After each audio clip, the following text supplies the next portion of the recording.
Hello, welcome to VTV Women in Finance. We sensitize women worldwide to financial political issues. Thank you for joining our new initiative, Women Against Corruption, WAC. Organized crime, money laundering, and corruption, what we are talking about, and the question, what does it mean to women?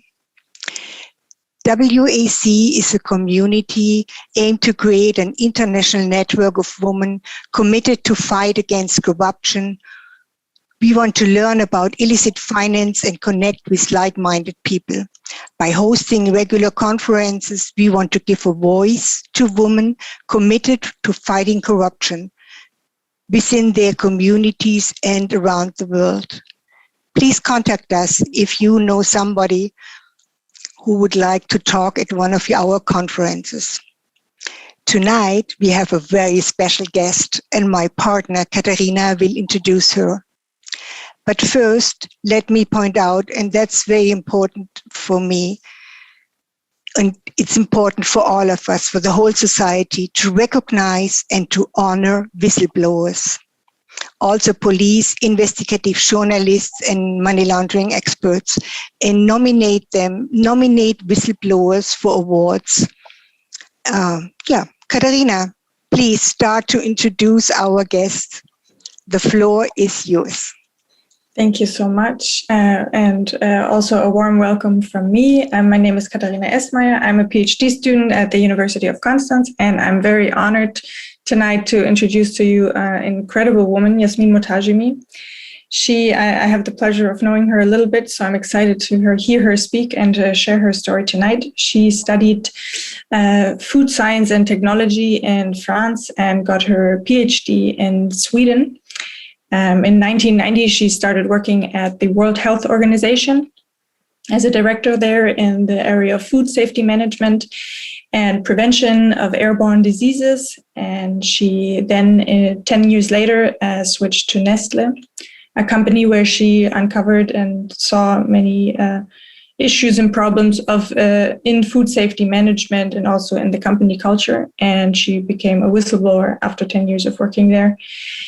And it's especially an honor for me today. I think it's I read that the UN, it's the World Whistleblowing Day today, to shine a special light on all the people that are brave enough to speak up about the injustices of the world.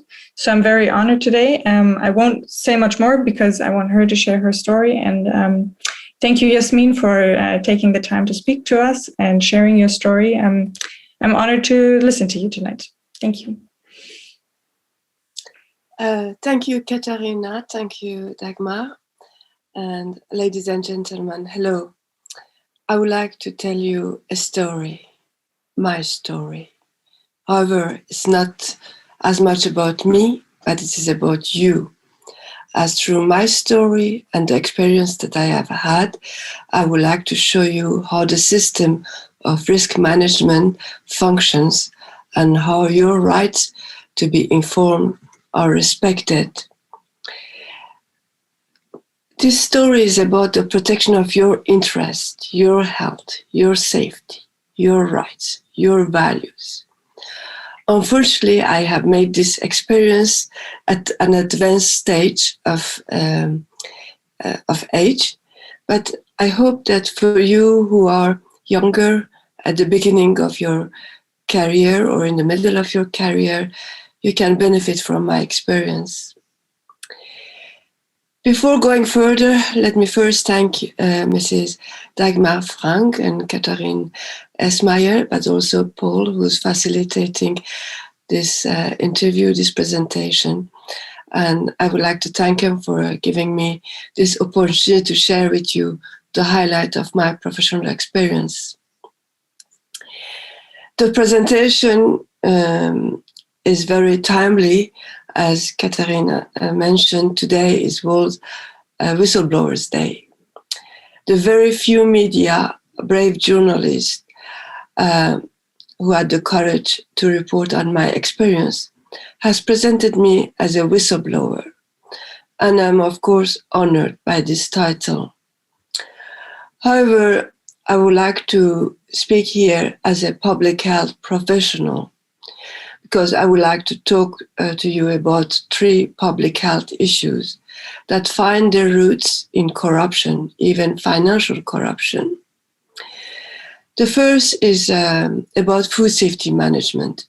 The World Health Organization has recognized that food safety is an essential public health function, and my experience shows major failures in food safety management, not only in the company that I worked for, but in general in society.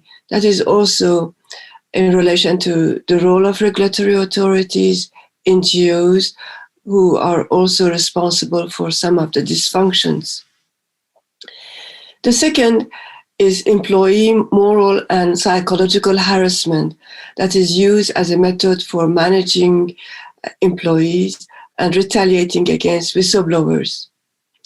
Moral or psychological harassment, sometimes also called bullying or mobbing. There are these different terms for more or less the same thing. They are, in severe cases, they are not very different from psychological torture. This is at least how some victims feel and have compared their experience to rape. One could speak of the rape of the soul or the rape of their dignity. It leaves long-term psychological sequelae. The third is the failure of the whistleblowing system. In my opinion, a failure in the whistleblowing system is the biggest failure that one can think of in a company or an organization. Because when the whistleblowing system does not work, not only the 2 previously mentioned failures, that is food safety management or employee abuse, can go undetected, but all kinds of failures can occur, including fraud and financial failures. However, all these failures, from negligent food safety management to employee abuse and whistleblowing failure, are indicative of a much larger problem, a negative corporate culture. A poor corporate culture sets the stage for all sorts of failure, from accidental mishap to negligent or reckless risk-taking and even fraud. This is what my experience shows. It's not so much about a single defective product as it is about an entire company's malpractice. Under such conditions, no product can be trusted. Time has proven me right, as recently an internal Nestle document showed that despite of years of claiming to be a health and nutrition company, over 60% of some of their products do not meet health standards. So, with this introduction, here is my story. I'm born in Iran, but I have triple citizenship from Switzerland, Sweden, and Iran. As Katharina mentioned, I did my graduate studies in France, where I got a master's degree in food science and technology. I was about to start my PhD in the United States, but destiny brought me to Sweden, where I did my PhD in food engineering. There, at the University of Lund in Sweden, I worked 10 years as a research scientist. In 1990, I joined the World Health Organization as a senior scientist responsible for surveillance and prevention of foodborne illnesses. Prevention of foodborne illnesses means to develop guidance for management of food safety in the industrial setting, as well as education of consumers and professional food handlers in restaurants in food hygiene. During this period, through an NGO, I had contact with some Nestle experts. In 1998, the director of quality of Nestle, who some years earlier had heard my speech in a conference, invited me to join the company. At first, I declined the offer. later, upon his insistence, telling me, "We need you in Nestle. We want you to come and fight for food safety," I accepted the post. In the year 2000, I was recruited as food safety manager.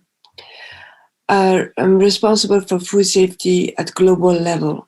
I held the position of assistant vice president, so I was a member of the management of the company. When joining, I thought that I was going to have an important position. At the first impression, the company looked good on paper. Later, I heard also many laudable speeches, which sounded like music to my ear. However, when I started to work, I discovered a great number of issues. I tried to address them through a comprehensive program of improvement, including initiating projects to redesign their food safety management system and to train their personnel.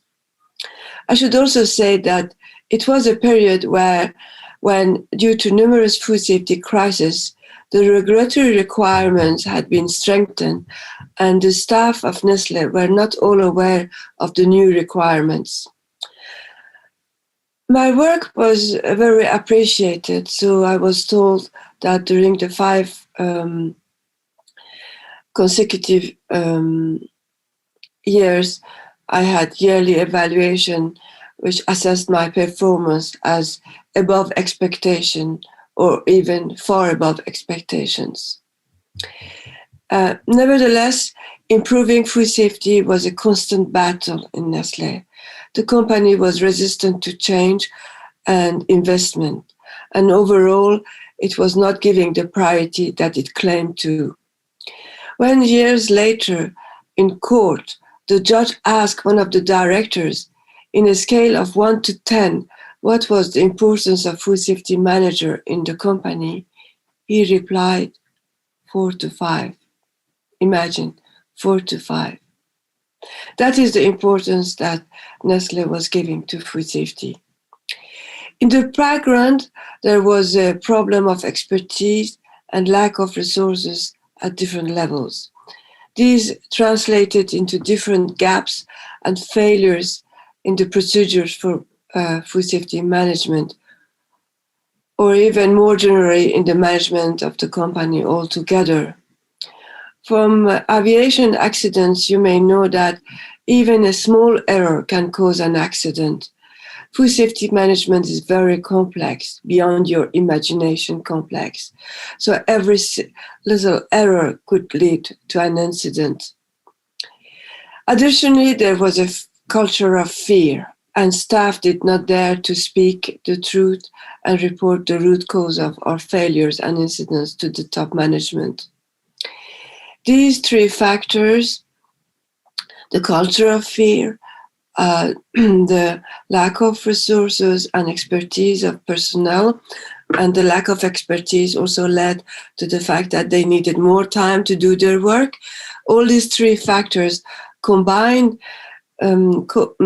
cause what we call in our jargon latent failures, or you may call it systemic failures, which lead to all kinds of errors and violations. Eventually, some of these errors or violations led to incidents jeopardizing the life of consumers. For example, we had an E. coli 0157 outbreak linked to Nestle cookie dough in the United States, where 70 people got sick with this very dangerous killing microbe, E. coli 157. That happened in 2009. Or the contamination of Nestle product with melamine in 2007 and 2008. Melamine is a chemical substance that the Chinese were adding to raw material to falsify the protein content of the raw material. The oppressive management style of the company also fostered a yes man culture, where people with poor ethics were promoted. Among these people, there was a director in Nestle France, who was the director of quality, And later on, he became the director in a product technology center responsible for development of infant formula. At several occasions, he had proven to be negligent. Consequently, on several occasions, I had to oppose him and correct his wrongdoings. To give you an idea of his personality, when the judge asked him why he insisted to put on the market a product which was considered as unsafe by his staff, he answered something in the line, "I do not give a damn to the review of scientists. I take my information from the cookbook Larousse Gastronomique." Nevertheless, despite of his reckless risk-taking and negligent attitude, and being a bully, which later on was proven in court, he was promoted as a director of quality on a global level, and he became my superior. Subsequently, he started to retaliate against me for our past confrontation, and he started a process of insidious harassment of increasing intensity. Not only he was disempowering me and not allowing me from doing my job while I continued to be the corporate food safety manager, but he was also giving wrong technical advice, which later on led to major incidents in the world.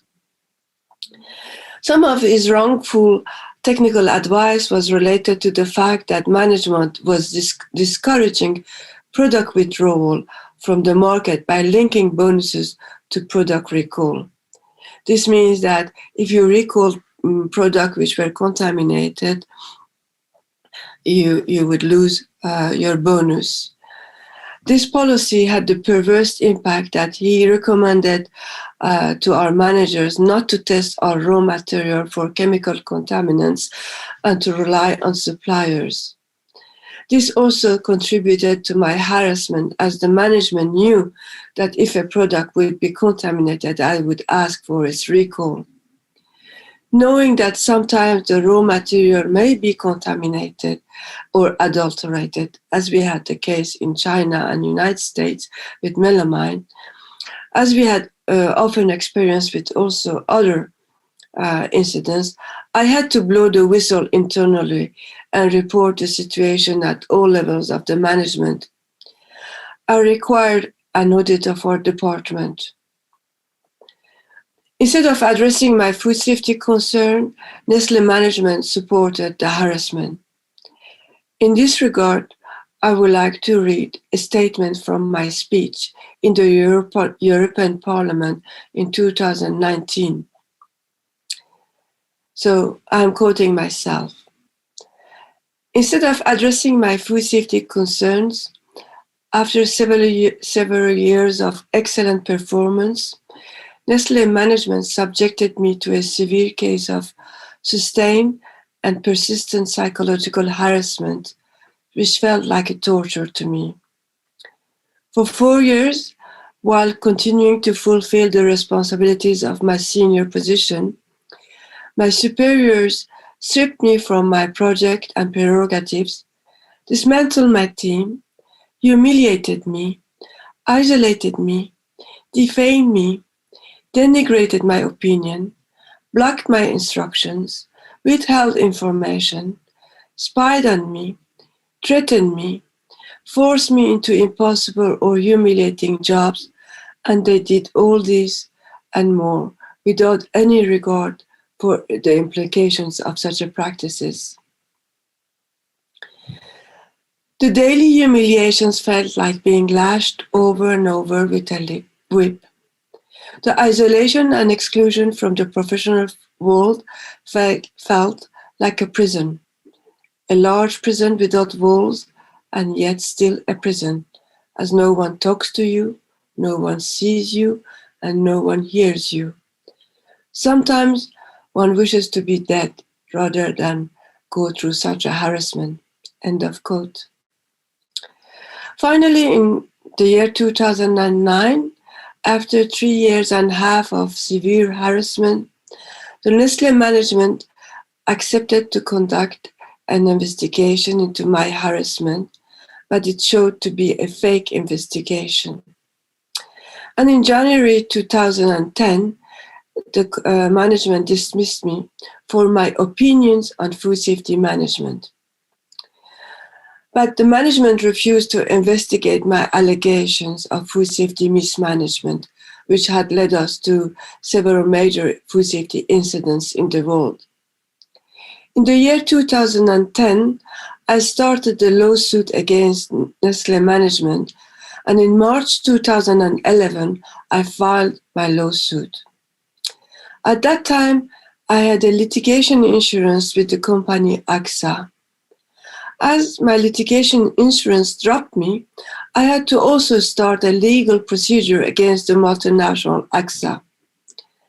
So I was in a legal battle with two multinational companies at the same time, while actually I had no job, I was unemployed. After filing the lawsuits, the Swiss TV inquired about my conflict. So I explained the reason for the lawsuit and the opinions that I had expressed on food safety management, which led to my dismissal. After this interview, Nestle countersued me for having revealed their mismanagement to the public. Then the Nestle Pension Fund also sued me and the disability insurance, which had recognized my depression and breakdown and had given me its support. So, from 2010, I have been engaged in multiple long and costly judicial battles against several giants. In 2012, I won against AXA, but AXA never refunded me for my lawyer's costs. In 2015, I won against the Nestle Pension Fund, and the Court of Social Insurances recognized that Nestle Pension Fund was wrong, but Nestle Pension Fund refused to pay for my disability rights. In 2020, after 10 years of a long battle against the top management of Nestle, I won, and all my allegations were proven.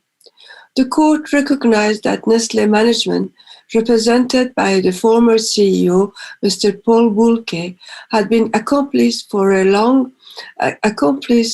of a long and intense harassment which destroyed my career and inflicted me much suffering.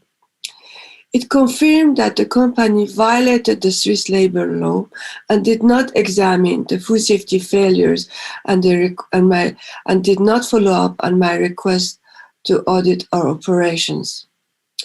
It also declared that their investigation into my harassment was fake. Despite all this, there has not been any sanction. Paul Bulke, the CEO, was in 2017 promoted as the president of the board of directors of Nestle.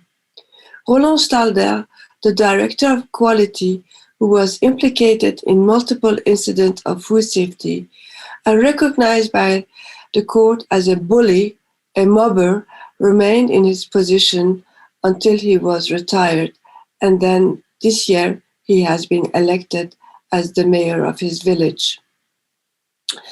As far as I know, several of the witnesses who lied in the court were also promoted in their position and have a comfortable life.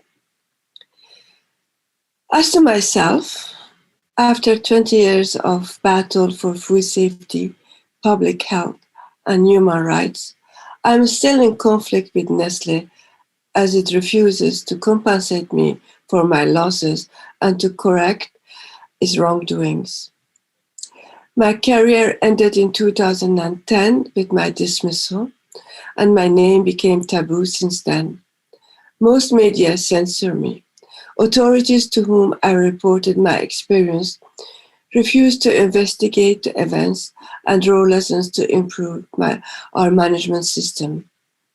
In the process, I discovered many weaknesses and failures in the system of management of risk, lack of protection of whistleblowers, as well as judicial procedures, which is faulty and favor the elites rather than protecting the rights of citizens. Those who supported me were mainly citizens who have had similar experiences, or like Dagmar or Catherine, fighting against corruption, as well as few brave journalists. Astonishingly, those who best understood me were people of theater who made actually a play on my experience. Those who most disappointed me were public health authorities and, with very few exceptions, my professional colleagues internationally. Recently, I was asked to describe my situation with a metaphor. Initially, when I tried to raise awareness about the weaknesses of Nestle, I felt like Dr. Ignaz Philipp Semmelweis. You may have heard about him. He tried to raise awareness about the importance of hand washing for preventing the risk of puerperal infections during childbirth. As a result, he was ostracized and professionally marginalized. Many have asked me why I did not leave the company, but stayed to challenge the management. To this, I can explain that I was acting as a public health professional. I saw myself as a physician. Would a doctor leave a patient to go where there is no illness? I saw Nestle as a patient, as a food safety professional. My place was there, like a doctor at a patient's bedside. I also knew that practices of one company could spread to others, and what I considered bad practice could become the norm. Therefore, my silence could mean that I was allowing Nestle's wrongdoing affect other employees, consumers' health, and to spread to other companies. When Nestle management refused to correct its practices and the authorities failed to act, I saw the problem as a systemic problem on a much larger scale, like an epidemic or rather a pandemic that is being mismanaged. So I had to fight the problem on a much larger scale. The situation is not like what the Chinese whistleblowers, Dr. Li Wenliang or Dr. Ai Fen, felt. They knew that their silence would mean the spread of COVID, potentially deadly disease, internally in China and possibly internationally. That is what happened with the consequences that you know. As I began a battle against Nestle, who continued to harass me morally and legally, I saw myself as the young woman Anne in the grip of King Kong. The giant does what he wants. There is no power to stop him. Everyone is afraid. I can scream all I want. I'm alone in the battle against the giant.